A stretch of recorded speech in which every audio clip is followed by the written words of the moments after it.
네, 일단 2부 넘어왔는데요. 목차를 한번 보시겠어요? 처음이니까.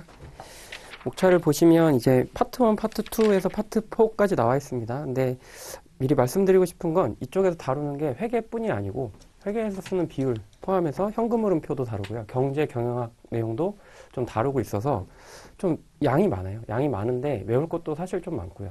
회계학 같은 경우는 일반적으로 하나의 흐름으로 쭉 간다라고 볼 수 있는데 여기서는 파트마다 좀 공부하는 방식도 다르고 좀 다양합니다.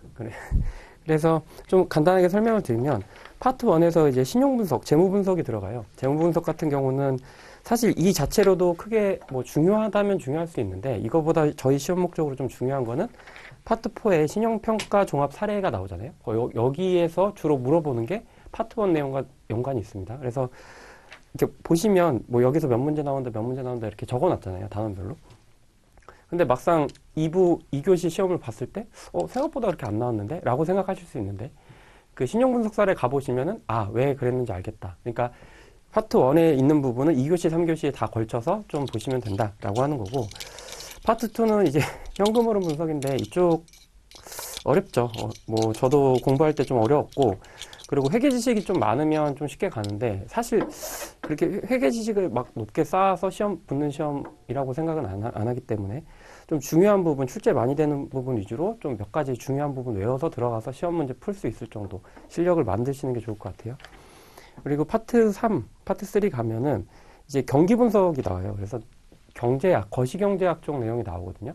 그래서 이거는 그냥 상식 수준에서 좀 공부 좀 더 한다. 그러니까 상식을 좀 좋은 상식을 쌓는다라고 생각하고 공부를 하셔야지 경제학 좀 파고들어서 열심히 해봐야지 좀 자세히 해봐야지라고 하면은 좀 사실 경제학이 범위가 엄청 넓잖아요.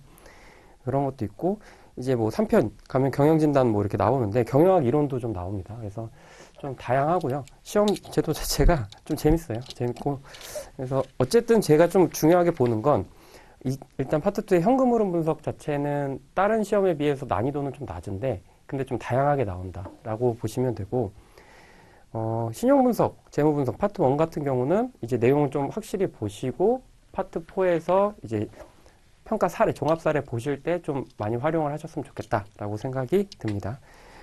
교재 가셔서요. 교재는 21페이지입니다. 파트 1, 그러니까 1장 재무 분석의 개요에서는 사실 뭐 그렇게 중요하게 말씀드릴 만한 게 없어요. 굳이 하나 말씀드리면 뭐 재무부제표 분석이 뭐냐, 재무 분석이 뭐냐, 경영 분석이 뭐냐, 세 개 차이가 뭐고, 그리고 그 재무 분석이 한계점이 어떤 거냐, 뭐 이런 거 얘기인데요. 한번 쭉 읽어드리고 이해되실 거예요. 되실 거니까 21페이지 가보겠습니다. 재무 분석의 의의입니다. 기업의 재무제표를 비롯한 회계자료와 기타 관련된 자료들을 기초로 기업의 과거와 현재의 경영성과 및 재무상태를 판단하고 그 원인을 규명하기 위한 분석이다 라고 되어 있고요. 기업의 미래 상태를 예측하여 경영 의사결정에 유용한 정보를 제공하는 것이 목적이다. 목적은 좀 알아두실 필요가 있겠네요. 그래서 기업의 미래 상태를 예측하는데 과거자를 쓴다라고 보시면 되고 그 과거자를 쓰는 거의 범위에 따라서 이제 세 가지로 나눈다라고 보시면 될 것 같아요. 재무제표 분석은요, 말 그대로 우리가 볼 수 있는 재무제표만 가지고 그걸 분석하는 거예요. 그리고 재무분석이라고 하는 건 좀 범위가 확장돼서요. 재무제표 분석에 더해서 이제 계량화된 자료 있잖아요. 수치로 환산할 수 있는 객관적 자료를 포함해서 분석한다. 뭐 여기서 예를 든 거는 뭐 주가 같은 경우 누가 봐도 뭐 반론의 여지가 없죠. 똑같은 거고. 그 시장 점유율도 마찬가지죠. 구체적인 계량화된 자료, 누가 봐도 인정될 만한 자료를 곁들여서 재무제표와 함께 분석하는 게 재무분석이다라고 보시면 될 것 같고요. 경영분석은 이런 거예요. 재무분석을 했어요. 재무제표 가지고 그리고 계량화된 자료 가지고 분석을 했습니다. 근데 좀 더 좀 확장시켜서 경영상황, 그러니까 우리 경쟁업체 혹은 우리 지금 재무상태 등을 좀 주관적으로 고려를 해서 경영자 능력도 포함시켜서 그래서 비계량적인 질적 자료, 그러니까 수치로 환산될 수 없는 것, 좀 주관적인 자료들을 포함해서 경영 분석을 한다라고 보시면 될 것 같아요. 그러니까 범위는 밑에 나와 있는데 재무제표 분석이 가장 협소하긴 하죠. 그리고 가장 객관적이긴 해요. 그리고 재무 분석도 객관적이긴 하지만 재무제표를 넘어서는 계량화된 자료, 그러니까 수치로 환산할 수 있는 자료를 포함한다. 그러니까 재무제표 분석보다는 재무 분석 자체가 범위가 좀 넓겠죠. 그리고 경영 분석 같은 경우는 오히려 실질적으로 경영자가 어떤 의사결정을 할지에 대해서 분석해서 이제 자료를 제공하는 건데 거기에는 비계량적인 질적 자료, 그러니까 수치로 꼭 환산되지 않는 내용들도 포함해서 분석을 하기 때문에 의사결정하는 데는 좀 더 좀 유용한 분석이다라고 보시면 될 것 같아요. 그래서 뭐 세 가지, 재무제표 분석, 재무 분석, 경영 분석 이 세 가지 내용들을 대략적으로 알아야 되고, 그리고 범위, 뭐 어떻게 넘어가는지, 재무제표 분석, 재무 분석, 경영 분석 순으로 범위가 점점 넓어진다. 그리고 경영 분석은 좀 주관적 요소가 있다. 이 정도 보시면 충분할 것 같거든요. 그리고 밑에 내려가시면 재무분석의 목적이 나와 있습니다. 재무분석이에요. 경영분석이 아니고 재무분석이고, 재무제표 등의 회계자료 이외에도, 그쵸? 기업과 관련된 기타 모든 계량화된 자료, 이 계량화된 자료라는 말이 종종 나오거든요. 좀 자주 나오는 편이에요. 그래서 주가나 거래량, 뭐 주식시장 자료, 시장 점유율, 제품 불량률 등 수치화할 수 있는 자료들을 분석하여 경영 의사결정에 유용한 정보를 제공하는 것을 그 목적으로 한다 라고 되어 있는데, 재무제표 분석이나 재무 분석이나 경영 분석이나 셋 다 경영 의사결정에 유용한 정보를 제공하는 것은 셋 다 맞아요. 근데 방식이 좀 다르고 다루는 자료 범위 자체가 좀 다른 거죠. 좀 더 보시면 분석 목적이 있죠. 경영자는 경영 계획을 수립하고요. 경영 의사결정을 위한 기초 자료를 여기서 획득합니다. 분석 대상은 기업의 약점, 강점 뭐 분석한다 이렇게 되어 있는데, 사실 이게 뭐 구체적으로 꼭 이것만 한다라고 해서 이걸 외우셔야 된다라는 말씀은 안 드리고요. 읽어봤을 때 이거 이해되는데 정도만 하고 넘어가셔도 돼요. 그럼 문제 나왔을 때 읽어보셔서 경영 분석 혹은 재무 분석, 재무제표 분석이 어떤 뜻인지 알고 그거에 대입해서 이해되는데 맞는 것 같은데 이 정도 뉘앙스로 가야지, 이거를 뭐 하나하나 본다? 예를 들려면 무수히 많거든요. 그렇기 때문에 그렇게 공부하시지 마시고, 그러니까 경영자 분석 대상, 분석 목적 보시고 이해가 돼 라고 하면 넘어가시면 돼요. 금융기관은요, 분석하는 목적 자체가 금융기관 돈을 빌려주는 은행 정도 생각하시면 될 것 같아요. 혹은 뭐 금융기관이라고 하면 투자하는 회사들도 있긴 하지만, 그냥 금융기관이라고 하면 그냥 대표적으로 딱 바로 떠오르는 건 사실 은행이죠. 은행 입장에서 보면은 원리금 상환 능력을 판단한다라고 하는 건 얘가 돈을 빌려줬는데 얘 돈 갚을 수 있을까? 라는 거를 여러 가지 분석 기법을 통해서 판단을 하는 거죠. 그죠? 신용 분석을 한다. 그러니까 신용도를 고려해서 얘가 내가 돈을 빌려줬을 때 갚을 수 있는지 없는지에 대해서 좀 고민을 해본다 라고 하는 거고요. 주주 같은 경우는 어떻게 돼요? 주주는 재무 분석을 해서 얘가 내가 여기다 투자를 하면 돈을 벌 수 있을까? 이런 생각을 할 거 아니에요? 그리고 뭐 이게 좀 위험한 주식인가? 아닌가? 수익성이 높은가 낮은가? 이런 판단을 할 거 아니에요? 그런 내용을 보시면 되고요. 그러니까 신용평가 기관이 있어요. 신용평가 기관인데 뭐 무디스 뭐 이런 데 많잖아요. 많은데 신용평가 기관은 일반적으로 제일 먼저 하는 게요. 제일 많이 하는 게 그 회사의 신용등급을 평가하고요. 그 회사가 적용할 수 있는 사채 이자율을 결정해요. 그러니까 뭐 신용평가를 하는 게 이런 거죠. 신용등급이 높아요. 신용등급이 높다는 건 그 회사가 돈을 사채를 발행했을 때 적은 수익을 내도, 그러니까 파산 위험이 없는 거죠.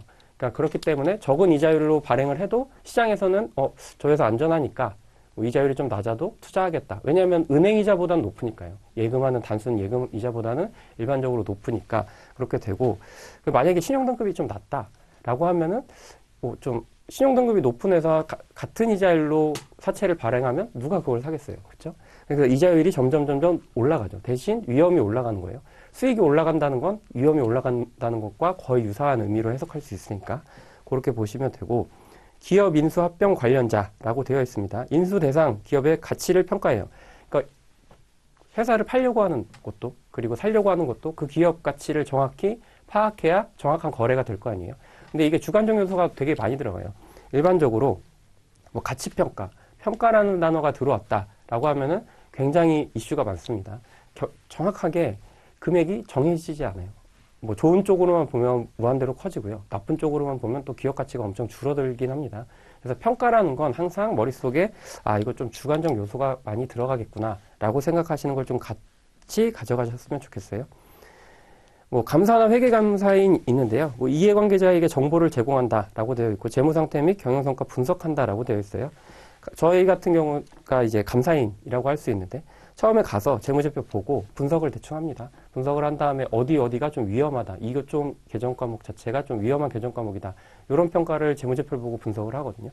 그리고 재무제표뿐이 아니고 다른 이제 요건들, 계량화된 자료들을 통해서 이 매출이 좀 위험한가? 계속 기업 가치에 영향은 없을까? 뭐 이런 판단을 하거든요. 감사인도 재무 분석을 하죠. 그러니까 세무당국은요, 과세 적정성 및 탈세 여부 판단을 한다. 그러니까 재무제표를 보고 얘가 수익이 얼마나 났는데 세금을 얼만큼 걷어야 될까라는 거를 물론 이제 회사가 과세당국에 신고를 하죠. 그 신고된 자료를 가지고 판단을 하겠죠. 그것도 일종의 재무분석이라고 보시면 될 것 같아요. 그러니까 재무분석의 순서 보시면요. 재무제표를 비롯한 기업 자료를 입수하고요. 그 분석 목적에 따라 정보를 가공하겠죠. 내가 원하는 정보가 있을 거 아니에요. 원하는 의사결정을 할 때 필요한 정보들이 있으면 그 목적에 맞춰서 가공을 하죠. 그 가공을 하고 그 비율 정보를 보는 것 자체가 지금 여기 2부의 파트 1이라고 보시면 돼요. 그러니까 그걸 공부하는 거고요. 뭐 비율 정보를 보고 실수 정보를 보고 예측 정보, 가치 정보 여러 가지 정보를 판단을 하겠죠. 본인들이 어떤 목적을 가지고 있느냐에 따라서 조금씩 달라집니다. 그리고 재무의 이론적 해석을 하죠. 해석을 한다는 것 자체가 객관적일 수도 있지만 주관적일 수도 있습니다. 어떤 사람은 동일 비율을 봤는데 뭐 만약에 매출액 수익 비율이다라고 했는데 매출액 대비 영업이익 이 정도 나왔으면 잘 나왔네 라고 볼 수도 있고 그게 반대의 경우도 있어요. 같은 수치를 보고도 해석이 좀 달라질 수는 있다라는 건 알고 계셨으면 좋겠고 재무상태 및 경영성과의 판정 및 예측이라고 되어 있죠. 결과적으로는 경영성과 판단을 해서 예측하고 거기에 대한 의사결정을 하기 위해서 재무 분석을 하는 거죠. 그렇게 보시면 될 것 같아요. 하지만 한계점을 오히려 좀 보실 필요가 있는 게 이거는 사실 재무제표 분석, 재무 분석, 경영 분석은 한번 읽어보면 범위만 생각을 해보고 이런 내용이구나라고 판단이 들 텐데 한계점은 재무 분석의 한계라고 하면은 뭐 다른 기타 회계 자료를 사용했을 때 기존 자료를 사용했을 때도 공통적으로 많이 겹치는 부분이 많아요. 그러니까 어떤 비율이나 어떤 재무 숫자에 대한 분석을 할 때 한계점이라고 하는 거를 여기서 좀 알고 가셨으면 좋겠습니다. 1번 보시면 재무 분석의 분석 대상은 주로 기업의 과거 자료예요. 그러니까 미래 자료를 우리가 볼 수는 없잖아요. 미래 자료가 확정되지 않았으니까. 미래 자료는 예측하는 건데 과거 자료를 가지고 미래를 예측하겠죠. 근데 과거 자료니까 좀 시대, 그 목적 적합성, 적시성이 좀 떨어지지 않을까 뭐 이런 판단을 할 수도 있죠. 그게 단점으로 지적될 수도 있어요. 보시면 기업의 과거 자료니까 따라서 기업의 재무 상태와 경영 성과에 관한 재무 분석의 결과는 미래를 예측하기 위한 기초 자료가 될 뿐이지 절대적인 평가 기준이 될 수 없다라고 되어 있는데 당연한 거죠. 회계 자료, 재무 자료 자체가 과거 자료를 기반으로 하는 거예요. 근데 그거에 대해서 일단 한계점을 얘기하고 있는 겁니다. 그리고 각 기업마다 회계 처리 방법이 다를 수 있죠. 그러니까 기업 회계 기준이 있긴 하지만 기업마다 적용되는 회계 기준, 그러니까 기업 회계 기준 안에서 회계 정책을 여러 가지 설정할 수 있고, 채택할 수 있고, 그리고 뭐 추정 같은 경우도 추정의 변경 등 공부하셨잖아요. 추정 같은 것도 일반적으로 기업이 판단하에서 주관적인 요소가 들어가는 게 많아요. 그렇기 때문에 기업마다 회계 정책이 좀 다르면 두 기업 간 비교 가능성 자체가 좀 떨어지죠. 뭐 그런 것도 좀 감안을 해보겠다라고 되어 있는데 각 기업마다 회계 처리 방법이 다를 수 있기 때문에 경영 성과 및 재무 상태의 분석 결과가 달라질 수 있다라고 되어 있죠. 뭐 극단적으로 말씀드리면 우리나라에서 우리나라 회계 기준을 적용하는 회사와 미국에서 미국 회계 기준을 적용하는 회사의 수익 아니면 손익 자체에 대한 검토 자체가 사실 좀 불가능하죠. 회계하는 사람 입장에서 보면 어떤 사람은 그냥 당기손익 한 100만 달러 났으니까 환율 곱해서 보면 되지 않겠냐라고 하지만 회계 정책이 달라지면 수익이나 손익 자체가 굉장히 많이 달라지기 때문에 그런 거는 뭐 감안을 해야죠. 어쩔 수 없이. 그리고 단순히 회계 처리 결과에 따른 수치만으로 기업 간의 정확한 비교와 우열을 판단하기가 곤란한 경우가 있다라고 되어 있고 재무 분석의 평가 기준이 객관적이지 못하다라고 되어 있는데 평가라고 하는 거 앞에서도 말씀드렸지만 주관적인 요소가 개입하지 않을 수가 없습니다. 그래서 평가는 객관적이지 않을 수 있어요. 다만 가장 객관적인 지표들을 가지고 논리를 세워서 평가를 하는 거죠. 그렇기 때문에 객관적이지 못하고 주관적이라는 비판을 받을 수도 있긴 합니다. 근데 애초에 아예 평가조차 안 하면 금액 자체가 나오지 않잖아요. 근데 회계에서는 일정한 논리를 세워서 평가 기준을 세우고 그거에 대한 가능한 최대한 객관적인 숫자를 만들기 위해서 노력하는 거죠. 근데 그럼에도 불구하고 객관적이지 못하다라는 비난을 하면 뭐 그럴 수 있죠. 평가 기준의 선택이 적합하지 않을 수 있고요. 평가 기준이라는 건 주관적인 요소를 통해서 선택을 하는 건데 그 선택 자체가 잘못된 경우 숫자 평가 금액 자체가 굉장히 많이 달라지는 경우가 있거든요. 그렇게 보시면 될 것 같아요.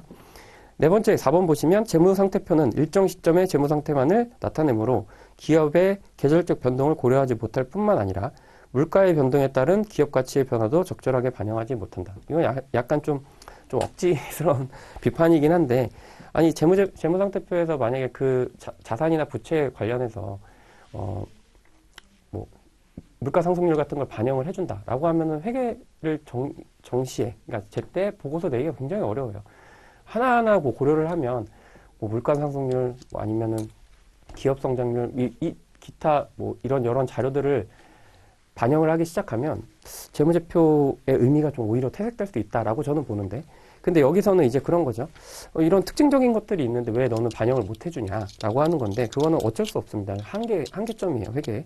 그러니까 물가의 변동에 따른 기업의 가치의 변화도 적절하게 반영하지 못한다. 당연한 얘기입니다. 당연한 얘기인데, 이제 한계점으로 봤을 때 한 번씩 쭉 읽어보시면서, 이건 그럴 수 있겠네라고 하면 돼요. 그러니까 뭐, 이걸로 출제를 막 많이 하진 않으니까요. 가볍게 한번 읽어보시고요. 기초자료인 재무제표는 기업 가치의 변화를 그때그때 적절하게 나타내지 못한다. 당연하죠. 모든 자료는 사실 기업 가치를 정확하게 반영하지 못합니다. 오히려 그 기업 가치 시장에서 거래될 때 시가총액 같은 거 있잖아요.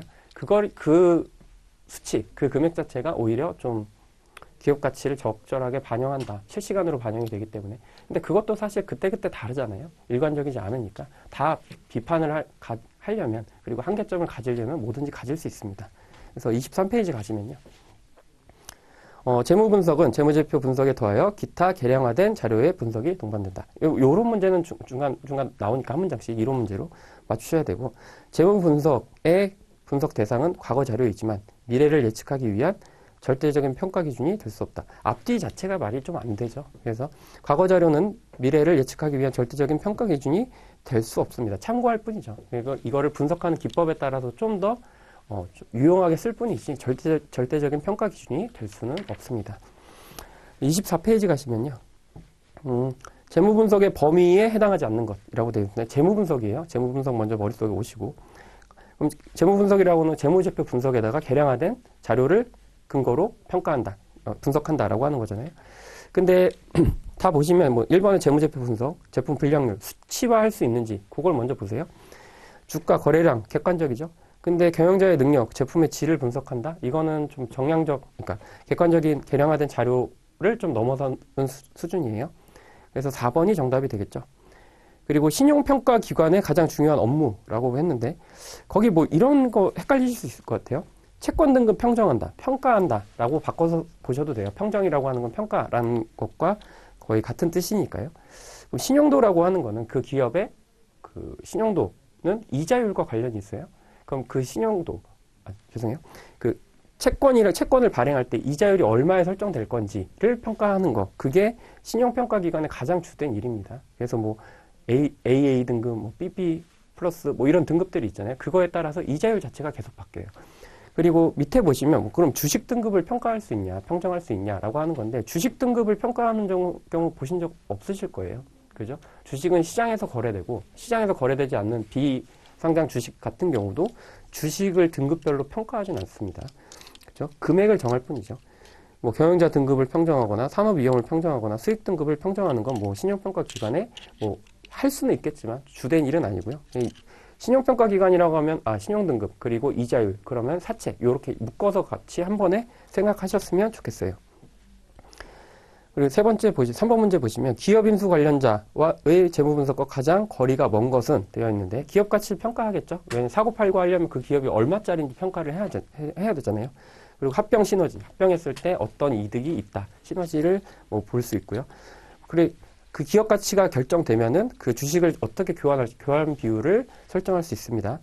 그리고 합병 후에 인원구조 분석, 그러니까 뭐 합병 후 뭐 정리해고 같은 거 하는 경우 있겠죠. 그런 것까지 포함하면 되는데, 탈세 여부 검사는요, 사실 뭐 너무 좀 생뚱맞긴 한데, 기업 인수 관련자가 하는 게 아니고요, 과세당국이 하겠죠. 과세당국이 재무제표를 보고, 그리고 혹은 뭐 제보를 통해서 얘네가 세금이 얼마가 들어와야 되는데 좀 적게 냈다, 신고가 좀 누락됐다, 이런 걸 하는 거는 이제 세무당국, 과세당국이 뭐 진행을 하겠죠. 그렇게 보시면 될 것 같습니다.